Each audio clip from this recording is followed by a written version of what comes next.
The Bamboo Project podcast starts in 3, 2. Ladies and gentlemen, boys and girls, welcome to the Bamboo Project podcast. My name is DonivanGray, the future $10 billion man. On the way to 10 billion, I decided I'm going to help create 1,000 millionaires, including myself. And not by being a guru or by selling you a course, but by doing the things I already love to do every day and documenting my journey to get there. I figure I'll make all the mistakes so you don't have to. My name is DonivanGray, and this is how I will turn my life into a living. We made different playlists for all the things we're into, and you can find the links in the description box below. This may be your first time here, and if it is, welcome to the family. But for everyone else, this is chapter 4, page 14. Today's date is June 21st, and it is Wednesday, 11:45 a.m. Before we get into the podcast, we always start off with screen time. That is when we check our phone to see how much time we have spent on it last week.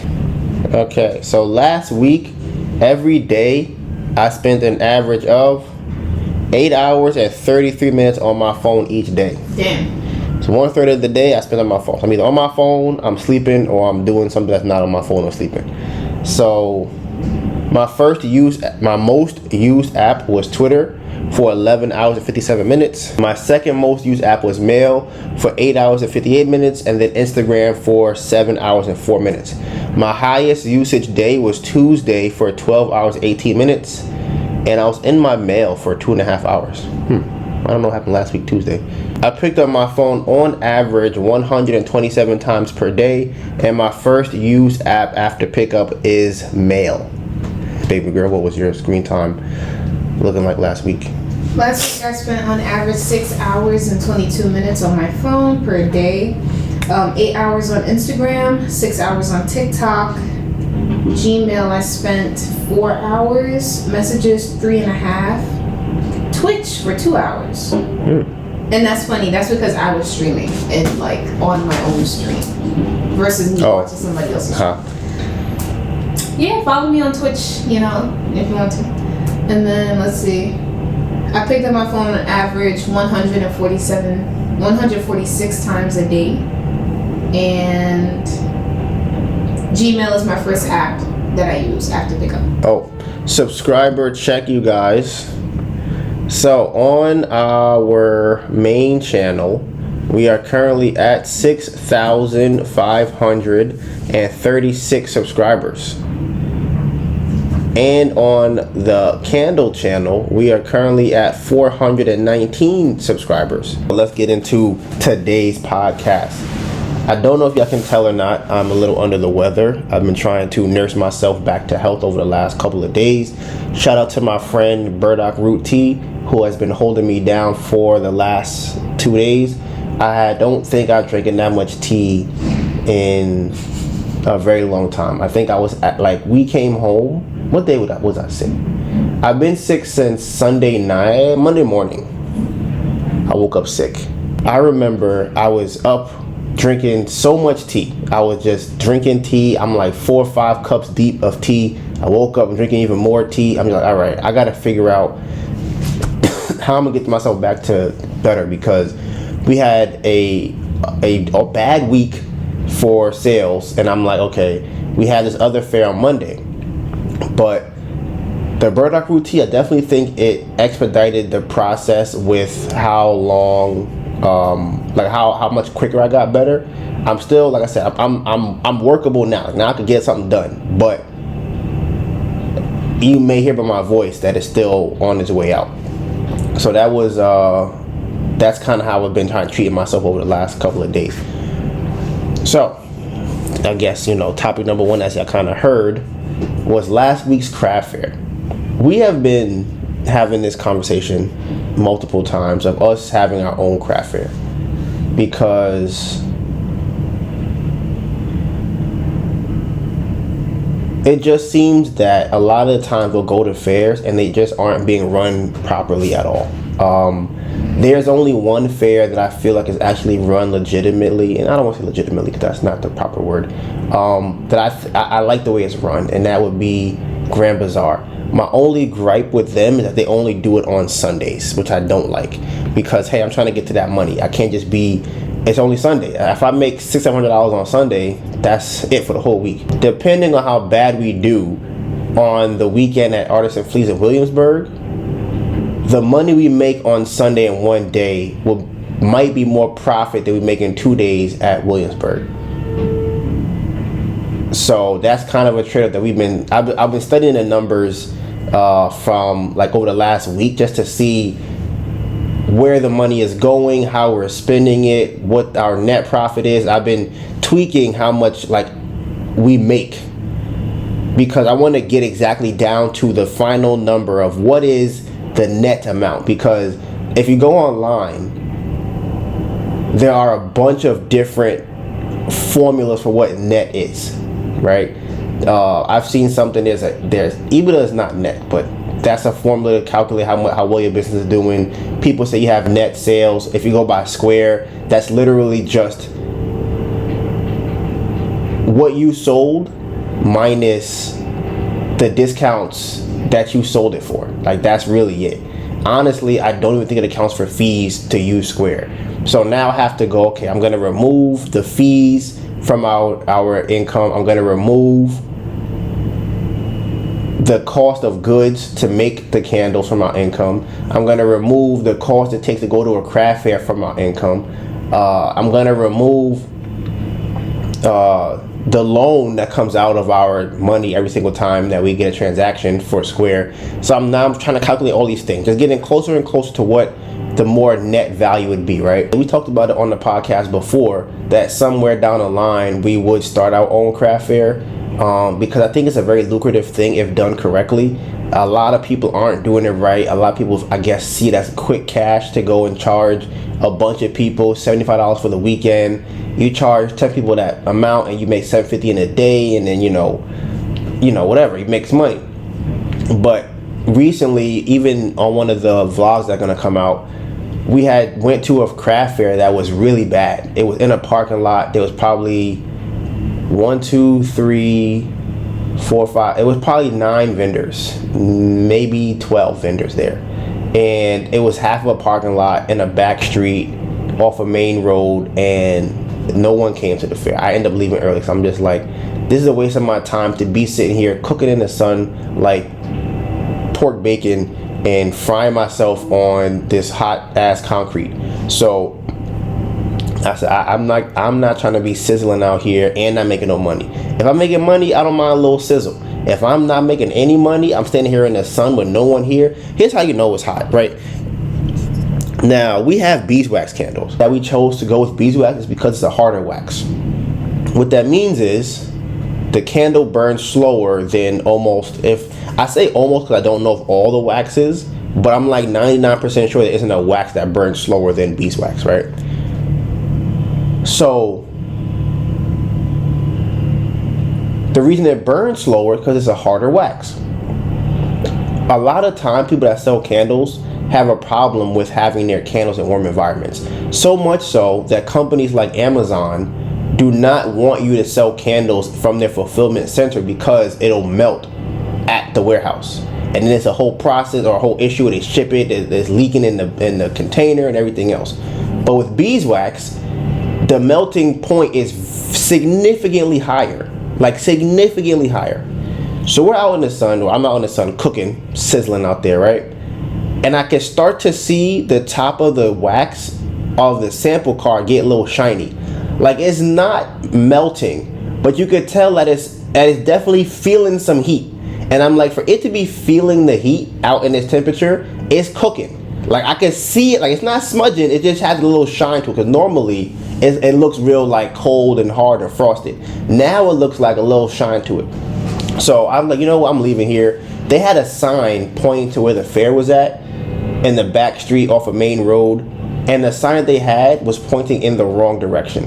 And I'm just thinking to myself, this is not a place I should be at. I shouldn't be here trying to sell candles. This is terrible. This is bad. But they made money. I think they charged us $100 for that. Everybody there paid $100. So out of maybe 10, 12 people, they made $1,000 and $1,200 in one day, right? So are they really doing bad? They all right. They doing their thing, right? So then you have where we sell at right now. And what I've been noticing is that the foot traffic is not very high. Now here's a personal gripe that I have with Artisan Fleece, right? My issue is that it seems to me that they are trying to get more vendors to come to the fair. And from my perspective, that isn't the right way to run the business. I think that they are looking at it as, okay, the customer that I have as my vendor, the way to get more money is to have more vendors and charge them more money, and then give them less booth space, and then add more vendors in there, right? In their mind, I think that's how they want to run the business. It's going to make money because they're going to always be vendors who are new, who want to start selling somewhere, who will come here and try to sell and make money, right? That's where we were at. That's how we started out in this thing. So there is a place for that. However, it seems that we have possibly outgrown this place. Now, I always say that they should be trying to get more people inside the market. Trying to get more vendors in the market is one way of making money, I guess. But if you have enough people, vendors will want to come to the market. And you can charge more for that. If you can guarantee me as a vendor that I'm going to make $3,000 in a day, you can charge me $1,500 in a day. You can charge me $900. Like right now, they're currently charging $375 for the weekend, so $175 for the day. If you know that most people that come here who have an average sale price of $25 for their item, and they are able to make $2,000, $3,000 in a day, do you know how valuable that is? They will ask people, can I borrow $1,000 to go and do this fair? Because I'm going to make $3,000. And they'll pay you $1,000. But they're so focused on how can I squeeze out every juice from the vendors to get as much money as possible, and not focusing on bringing more people to the fair. So I bring that up because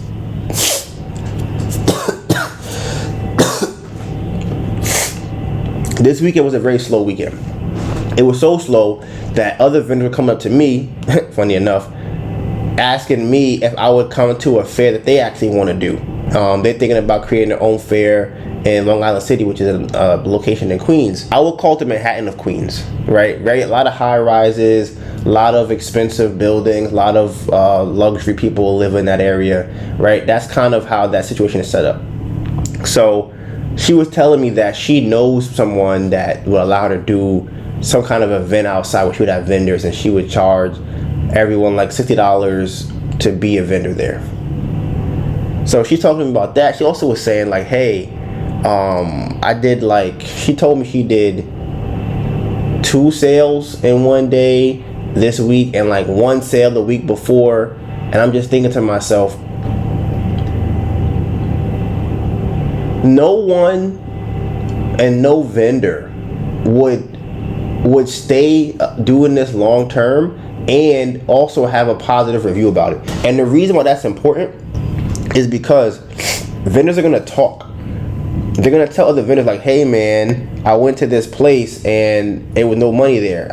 I was there all day. It was slow. You know, the music was not good.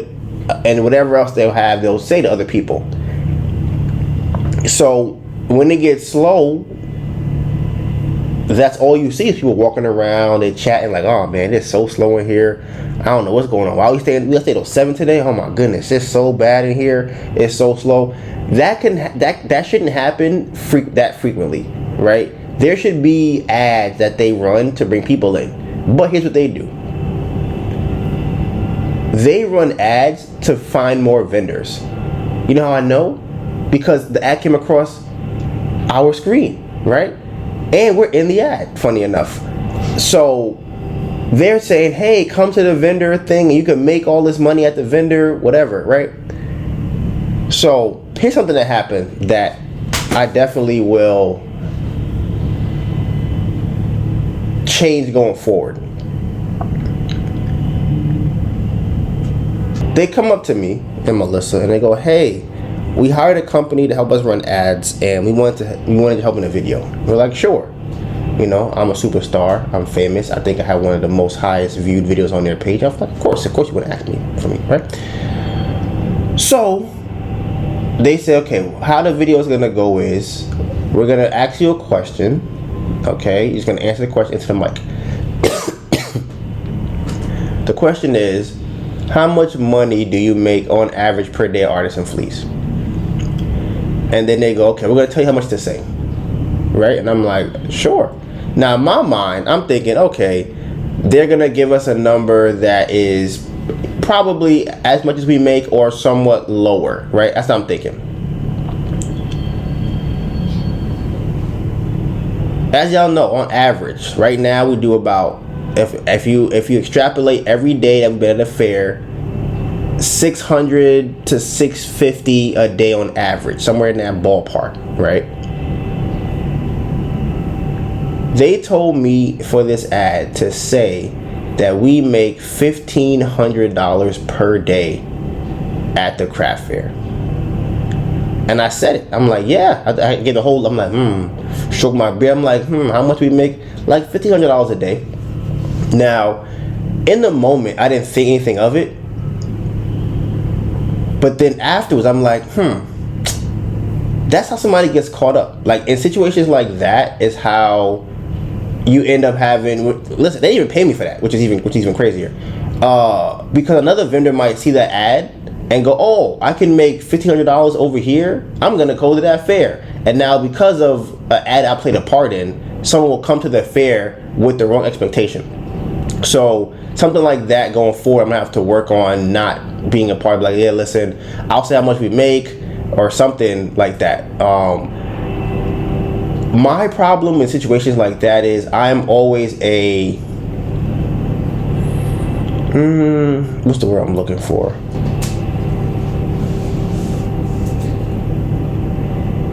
I try not to make other people uncomfortable when they aren't making me uncomfortable, right? That's kind of how I try to approach a lot of things.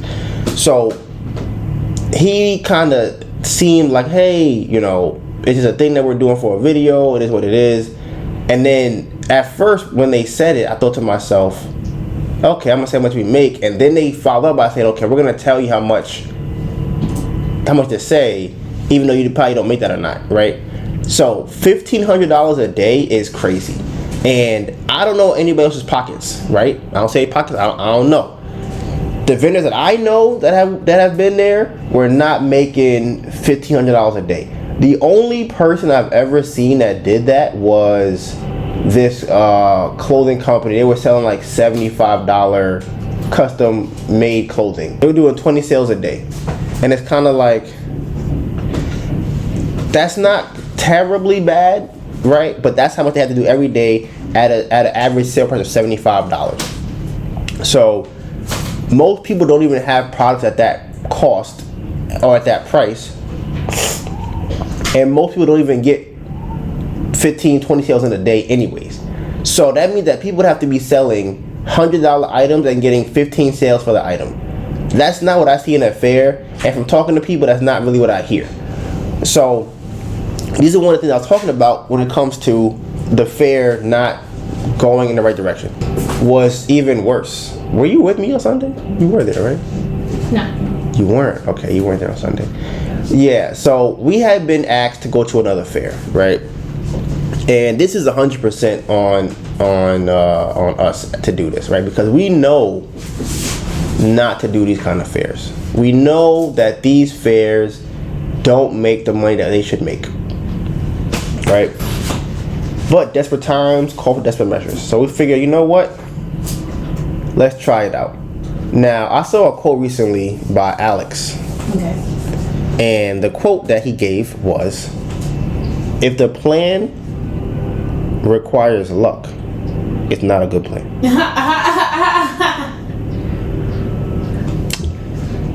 So that is what it seems like. We was hoping for some luck at this fair on Sunday. So I remember we talked about a couple of weeks ago that we were invited to do a fair where it was I guess it's not really a fair, just the other thing too. Right. It's an event that we could sell our candles at. So we say, you know what? Let's hope for the best. Let's hope we have some luck when we go and make some money at the fair or at the event. Melissa made, how many sales did you do? Because I was at Artisan Fleece. Melissa went to this other one. You said you did 1, 2, 3. Did 3? She did 3 sales, 1 big candle, 2 small. Not 3. I would say technically 2. Okay, so technically 2 sales, right? And listen, here's the thing. This place is not meant for making money from. Like, that's not like we wanted to make money, but if we were to advise somebody on a fair or an event to go to make money, we would not suggest this at all. I would suggest it. And here's how I know this. Because we have been planning a video that was supposed to go out in January or February about the kind of fairs, how to choose a fair to go to, right? And I would say, I guess now we have both sides of the spectrum, because we haven't really been to a bad fair per se. The worst that we've been to is probably Turnstile. If y'all were watching the vlogs of last year, in Christmas time, you would have seen them. That was probably our worst event or place that we went to, between that and Flying Solo. However, for the most part, we have done pretty well when it comes to finding fairs. So we know what fairs to go to. But I guess as we didn't know, I guess we didn't know what fairs not to go to, right? I guess that's how I would put that. So we had also agreed to do something called Spaciously, which they put us inside of stores to get sales. Now, the concept has some potential, right? But again, if your plan needs luck, it's not a good plan, right? On Monday, we had went out to Muji. If you're familiar with that place, it's like Melissa calls it a Japanese IKEA, right? And when we got there, they didn't even know why we were there. They were like, what are you supposed to be doing here? You selling candles? Okay, I'm gonna call somebody and find out. So no one even knew we were supposed to be there. So when they finally confirmed they were supposed to be there, they gave us a makeshift area where they had a bunch of current boxes of inventory, and they moved those. Now, you're probably asking, why am I bringing up the boxes of inventory? I'm bringing it up because they put us in a dust-filled corner that we had to sit at for 6 hours in this dusty corner, right at the entrance of the store. And we're just sitting there. I'm still sick from the day before, and we're just thinking to ourselves, this is not it. We know better than this. And it's Monday. Monday is our day to get a lot of administrative work done. So not having that stuff done on Monday kind of slows us down for the next couple of weeks, because things don't get ordered. We don't know how much money we have. We don't know what our inventory is. We don't really know a lot of those things. So that's Monday to regroup for us.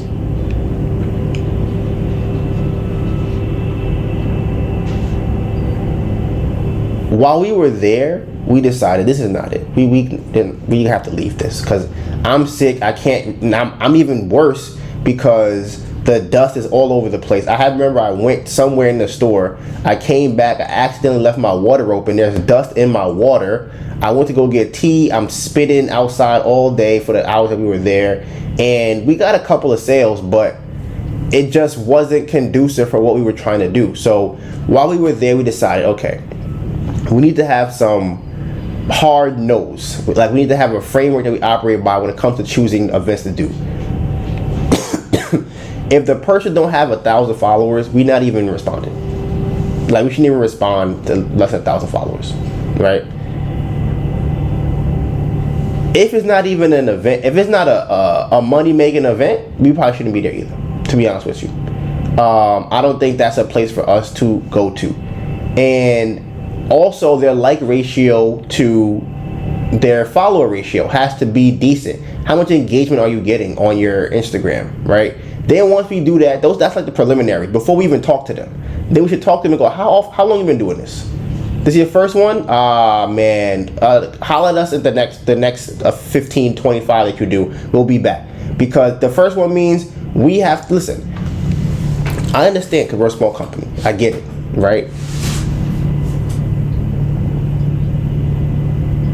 It's hard to get people to come to an event where no one's going to be there, right? It's your first time. You got to figure out, chicken or egg situation. I get vendors first. I get people first.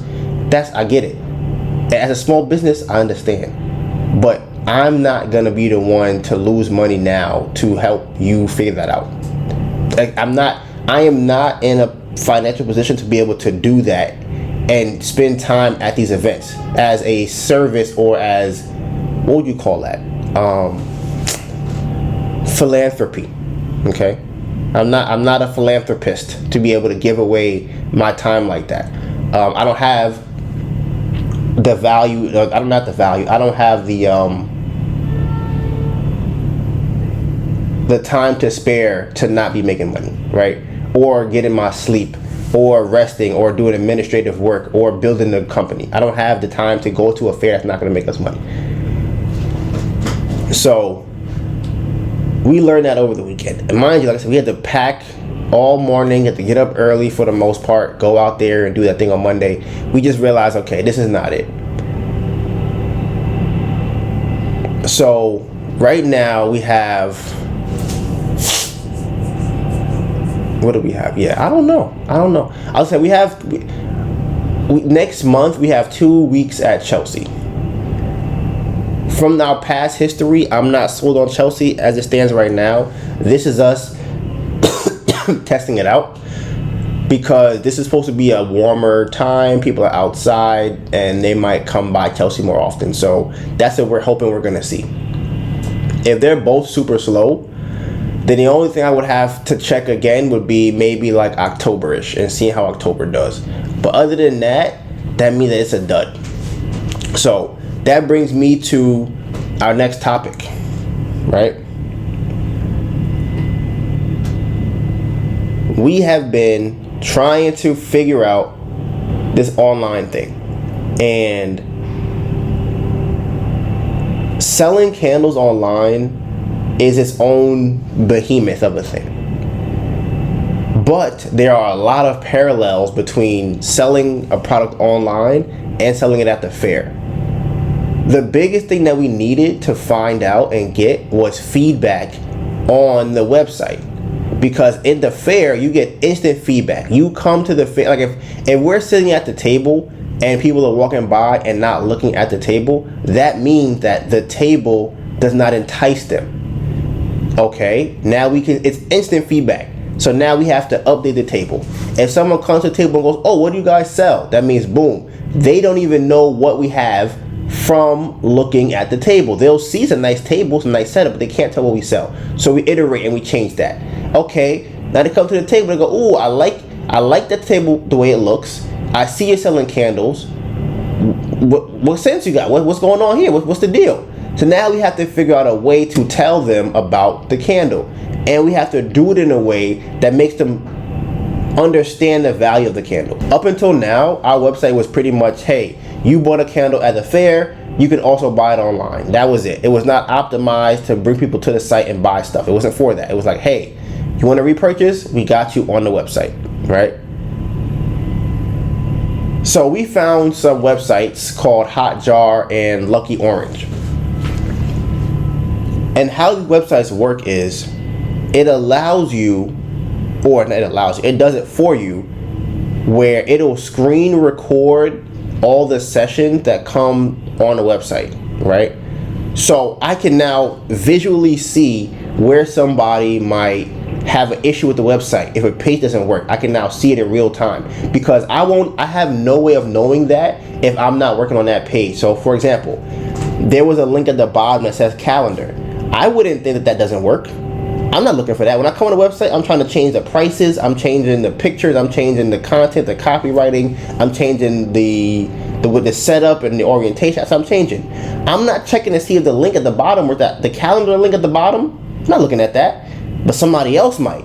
So they click on it and I find out, oh, that doesn't work. Let me go and fix that, right? So now we're making these iterations like daily, like, okay, little by little, making it work. It also, it allows you to kind of make a profile on the person. So I can say, hey, this person is from Tennessee or whatever the case might be, right?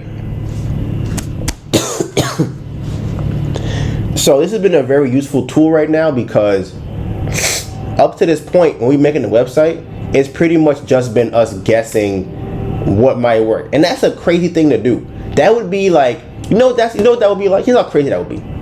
That would be if we went to a craft fair, set up our table, and then sat in the car and said, okay, are we getting sales? I wonder if anybody's buying it. I wonder if anybody likes our table. Okay, I think they probably like it. We have no way of knowing if someone likes it unless someone says, hey, look, here's the only way that we would know in that scenario that someone likes our candles and wants to buy one. They would have to go to the table by themselves, know it's a candle, smell the candle, know what candle they like, and then ask somebody else, hey, how do I buy this candle? Who do I go to buy it? That person has to then come to us and say, hey, someone wants to buy your candle. That will be the only way that we know that the candle was liked by somebody and sold. Right? That's the only way. And that's how we were operating before. Completely in the dark, having no idea what people are doing on the website, right? We added Google Analytics here. We went back to Squarespace. Now they have more analytics to see how people are using the site. But Hotjar and Lucky Orange, and combined with Google Analytics 4, are right now in our process the most valuable thing that we have when it comes to the website. It gives us the most leverage. We can change things very quickly. So that's something I really, really like. And we're not there yet. I'm almost there, guys. I know I've been saying this for a while. I'm almost at the point to start sending out emails, right? I'm almost there. Give me I was going to do it this week and I got sick, and then I'm kind of like, so I might do it next week, because I also have some other things, some editing to do. So probably next week I might get to that, but right now on the agenda is just working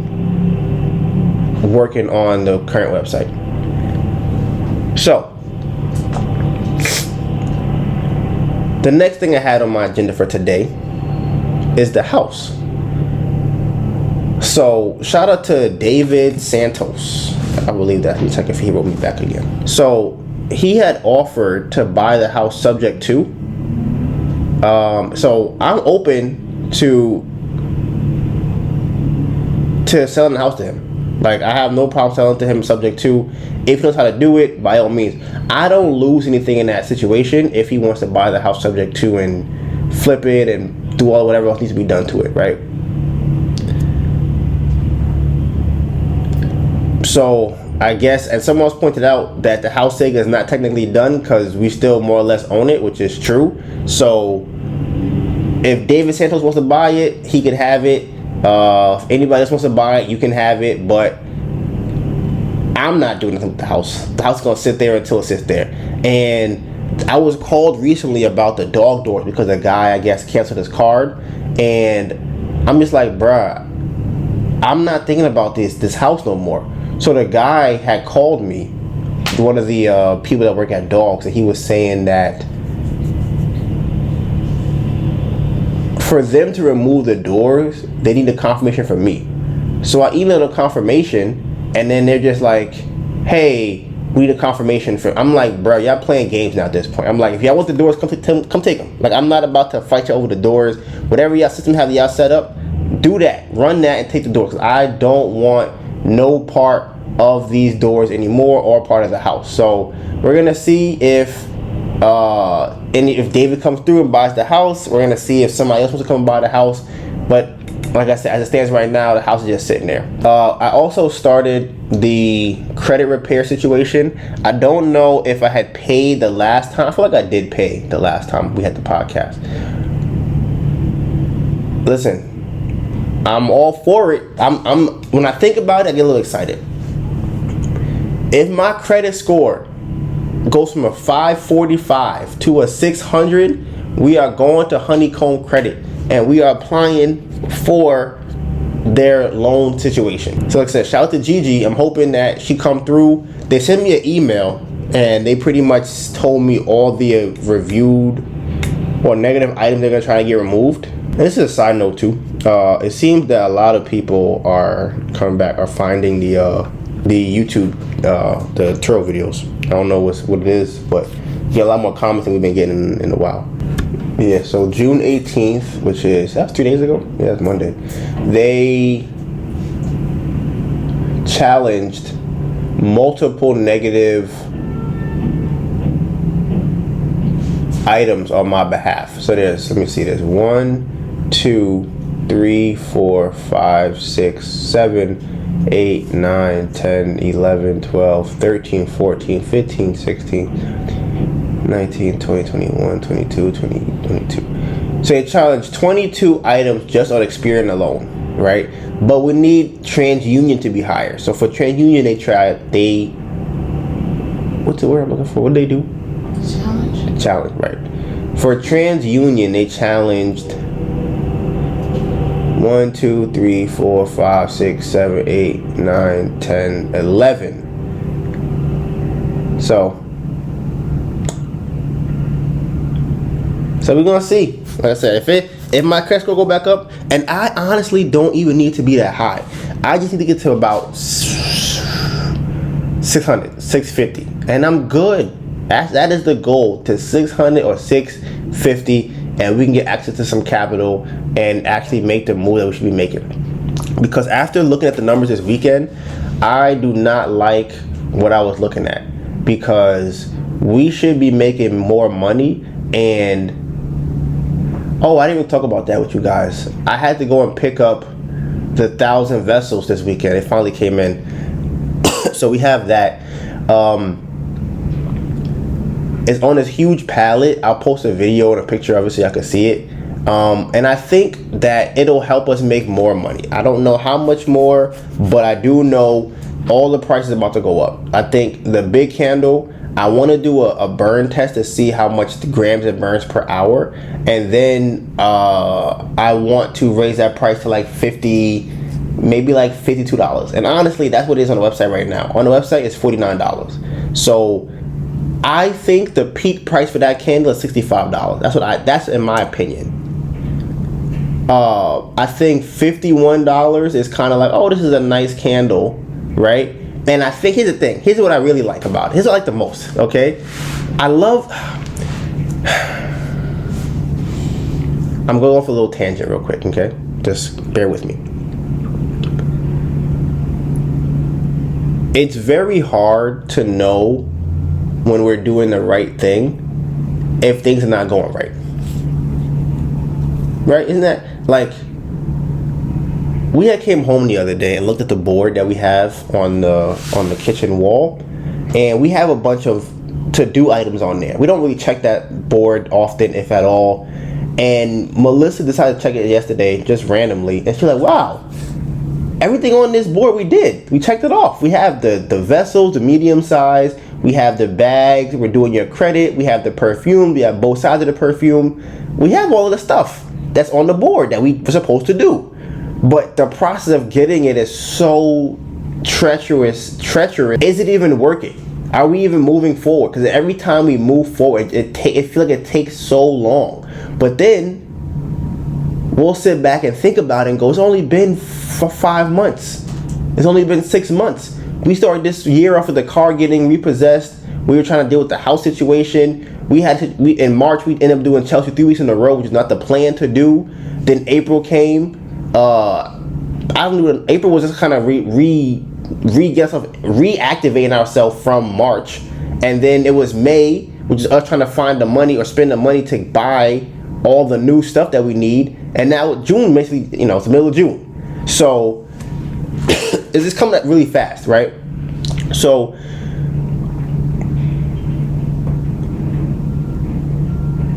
sometimes I have to remind myself, like, okay, you're going in the right direction. Whether it's going slow or going fast, you're still moving. I'm still moving forward. So a lot of times it's not about knowing what to do, but remembering what you already, like, do what you already know, like doing and remembering. That's what I think it is, because we already know the stuff to do. Just gotta remember to keep doing it. So I was going back to the vessel. So I think this is crazy, right? Because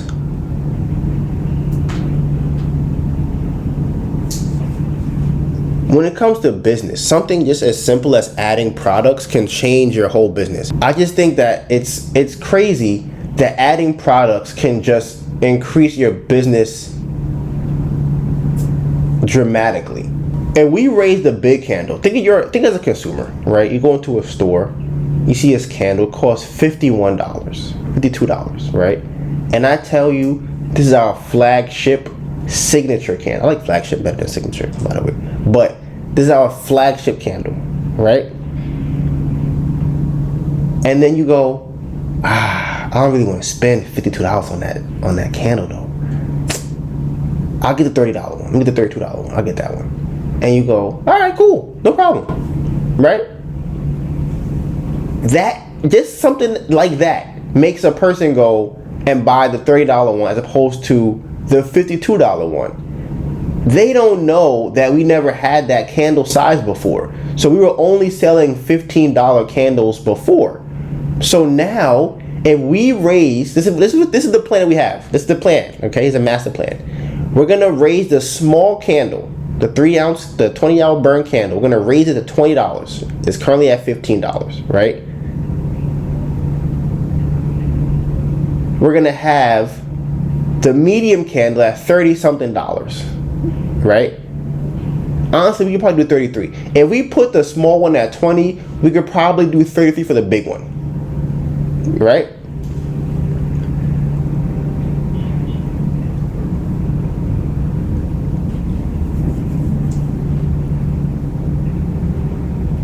We also want to package the small candles as a sampler set, right? So you can buy 4 of the candles at once, and you only have to pay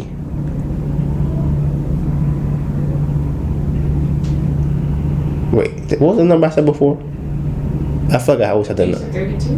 No, when you buy 4. 60. That's how much it's. Right. I keep going to 45. My brain's like, you gonna pay 45 for. Oh. Right, that's what I'm trying to say. So it would be, you would get 4 of them for $60. So you get to try each set from that collection for $60, right? Or you could spend the $52 on one candle, or try 4 for $60. And just like that, we have increased our margin. We're selling more product. We're moving more weight. Just like that. Just like that. And that's why I love business, because it's so the word comes to mind is organic. Like, it's so malleable. You can change it and pull on levers to make different things happen in the business. It's such, you know what it is? It's creativity. It's like art. It's like magic. That's what I love about it. It's like you can put things together different ways and get different outcomes from what you create and put together. So I really love that about the business, and I can't wait until we finally have the vessels with candles in them, wax in it. They have the labels on and everything else. Because we can't be doing this craft fair the way it's doing it right now. Like, we have to figure out another way to do it, because they haven't set it up for us to prosper right now, and that's not working. What do you think about, I don't know if you talked about it last time, how do you feel like selling the big candles went this weekend? I think it went well in terms of people still going to buy big candles. I think we did it on Saturday, right?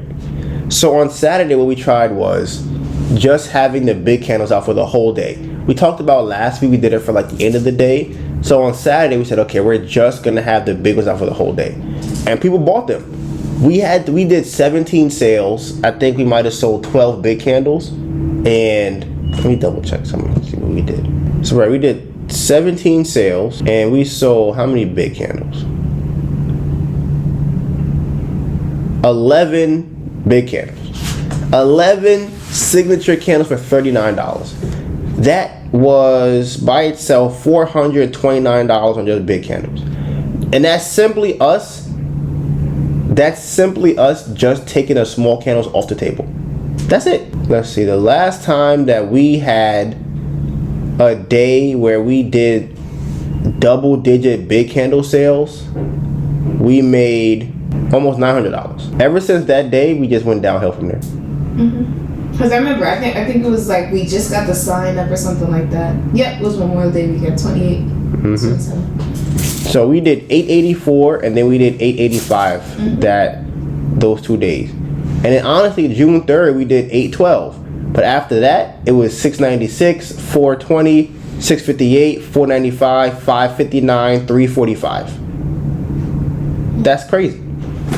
So, like I said, it could be a traffic thing. June just seems to be a very bad month right now for us. And it's honestly terrible because we have to pay for 5 weekends in a row at one time for next week fair with this membership that we are signed up for at this craft fair. I wonder if like it might get better in July because June, now that I think about it, June is like graduation time, so a lot of people are either flying to see somebody else's graduation, they may be coming here, but I don't know if they're going to be checking out fairs and stuff maybe.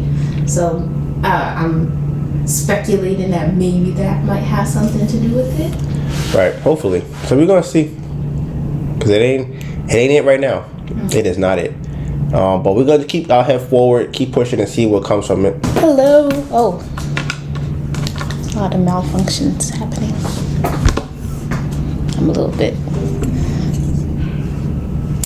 I'm shorter than I think I am in my head.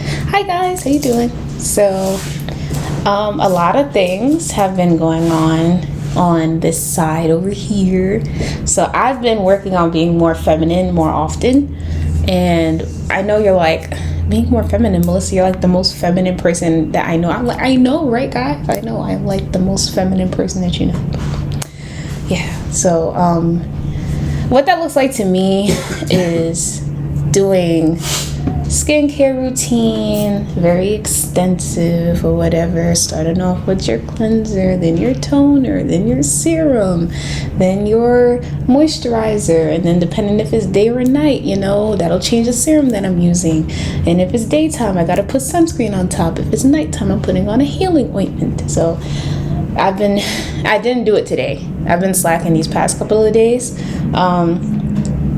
but I've been trying to get into the habit of taking more care of my skin. I did something different with my hair. Normally, I just kind of let my hair revert back into it's like, oh my God, I need to wash it state, and then I'll do my hair then, and then that'll be that. I've been trying out more hairstyles. So if you follow us on Instagram, you might have seen the story that I posted when we went to Glitter Party. Shout out to Ebony for helping me out with that event, because that was greatly needed. And that's not something that I normally do. I don't normally do my hair kind of midweek or like prep it the night before. I normally just put it up. Y'all seen the videos. I literally just put it up and go outside. So right now my hair is in the twist, so you know it's prepared for if I have to go out. And why is all of this important? It's important because it makes a difference in how I feel. It makes a difference in how people treat me, which was freaking hilarious. Was it this weekend? Or was it the weekend before? It was this weekend, I think, on Saturday. It was, okay, so on Saturday, so like I said, I chose like a very feminine, very nice outfit. As y'all know, I've been wearing my press-on nails, so you know they only $10, but they look good and they last. Why can't you fight fire? And they last a little while longer. And what else? I did my hair, and I looked just really cute. It was a really cute Saturday, and I always tell Donovan that like people treat you differently, or treat me differently depending on how I look, and I know it because I've looked both ways. I've looked, you know, regular outside the house, and I've looked not regular outside the house. So it was so funny. I went to Dunkin' Donuts and I asked for like 2 donuts, and she accidentally gave me the wrong one for one of them. So I told him, oh, you know, I wanted the strawberry frosted, not the vanilla, because I just happened to look in the bag and check. And then she just grabbed like 5 donuts and stuffed them in the bag for no reason. For no reason at all. She's like, oh yeah, it's fine. And I'm like, I went to the deli. The person that's normally there, I see them every weekend. I go to the same deli every weekend. like to get the food or whatever. So, you know, I said good morning, everything like that. And it's just so funny because he was so much more nicer to me that day than the other days that I've gone there. And then I feel like it also translates into sales. People don't feel as intimidated to come over to the table. They come over now they're fake interacting with me before I even say anything to them. Normally they pretend like they don't see you. So it's been making a difference, taking more care of myself and looking more presentable when I get outside. Not saying that I looked unpresentable before, but it's just more so kind of like, instead of me wearing like t-shirts or whatever, I tried wearing dresses and whatnot more.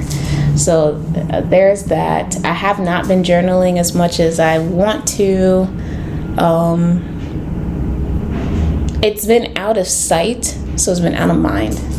Because I like being able to journal when I go outside, but then I forget to take it out my bag and then I don't do it. I haven't been using my planner really either. It's just been like, it just feels like just real like slow and real like clogged and stuff.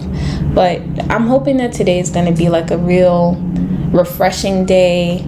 I'm planning on like doing laundry, cleaning the house, getting groceries, kind of resetting, because I don't do well when I'm hungry. Donovan doesn't do well when the house isn't clean. It's just, so making the environment something that'll make us do more, be more conducive to productivity is kind of my goal for today. And it's already Wednesday, so that means that there's 2 more days and then we're back at another fair. So trying to think, is there anything you can think of? Well, I guess the last thing that I would say is that I am very excited to see how the online is gonna work. So right now I feel like the 2 things that we kind of have not a handle on, but we got a pinky on it, is getting people to the website. So right now I have an ad that I was running and it got 50 clicks in a week, and the price isn't that bad, where it's like 50 cents per click. So that's not a terrible number to me. I could tweak the ad a little bit, maybe do like an A/B test and see which ad performs better with that same ad, and then kind of go from there. Pinterest, not fucking with it. Don't like it for ads at this moment in time. Only thing I like about Pinterest is that I feel like their response is very genuine. I feel like Facebook could be weird. So because Pinterest has a genuine response, I might test an ad on Pinterest first to see how the ad is doing. And I think Pinterest is more intuitive with what they want you to post. And then I'll take whatever pointers. So example, I ran an ad on Pinterest, and Pinterest was like, it was maybe 2-3 days into the ad. It had 2 separate creative images. So yeah, 2 days into the ad, Pinterest was like, yeah, your ad is doing well. Just take this picture off. I'm like, damn, you're not fucking with that picture at all. They're like, yeah, take it off. I'm like, okay. So then I went with the second one, and then they had recommended another post or pin that I had to make it an ad. So I added that into that ad set. So that second one though, that was doing well, I decided to run that solely on Facebook and see how that goes. And that's how we got the 50 clicks. Versus another ad that I ran on Facebook before for like Mother's Day. I don't even think it got that many, and it was the same, if not more, ad money that I put into that ad campaign. So we're learning bit by bit about ads, and then now that we have Hotjar, and Donovan was on Zoom with our what's his position? He is social media manager? All right, social media manager. Nah, I don't think that's it. It's more back end.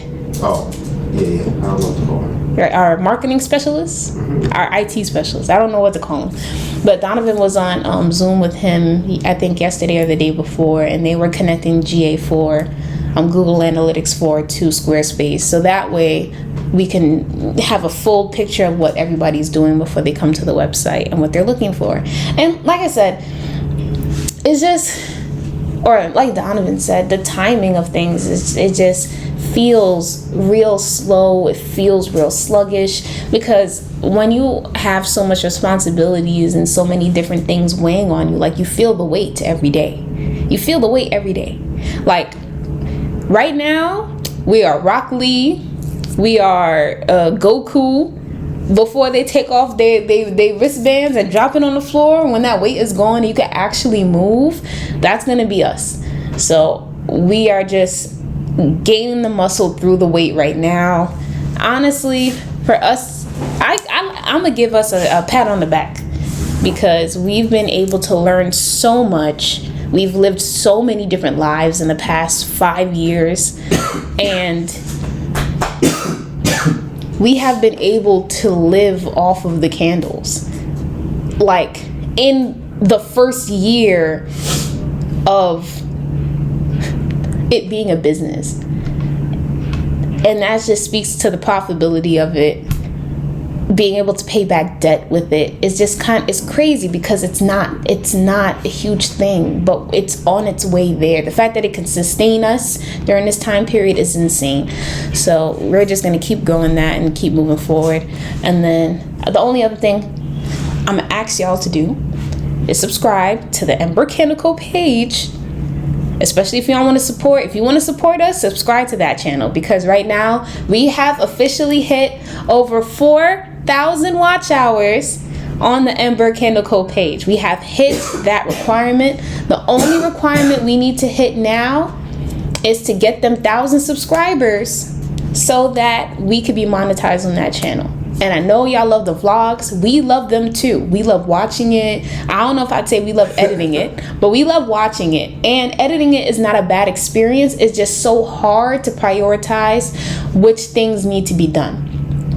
We got to pick up 7,000, I don't even know how many vessels from wherever.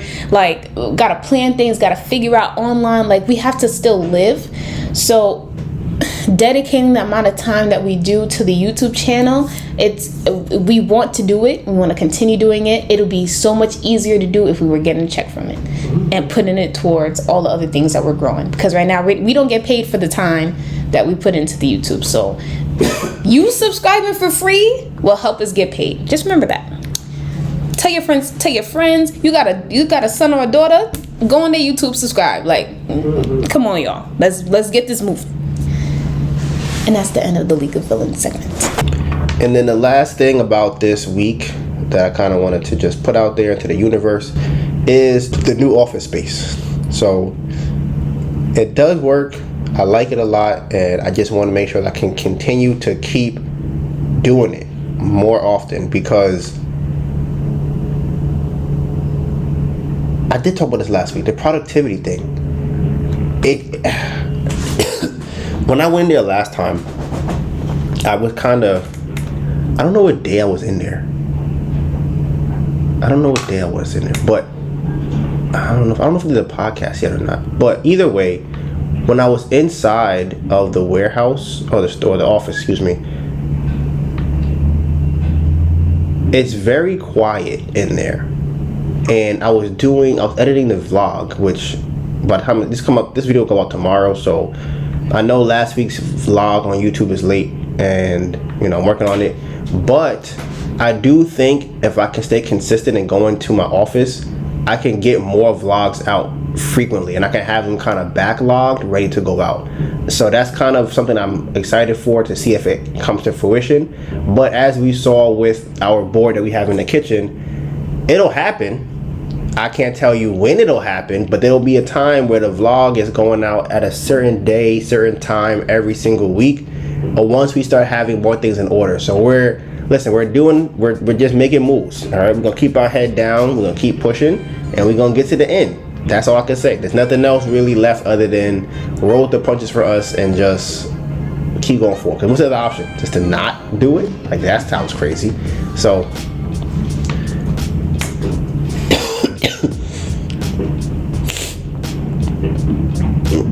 but we'll be back here next Tuesday. You can find all the behind the scenes content on our social medias. Mine is DonivanGray, DonivanGray, and my phenomenal, beautiful, amazing girlfriend, Anita Burn, ANETABURN. You know what it is. Hashtag Bamboo Project 2023. The road to 500K. And with that being said, Bamboo Project out.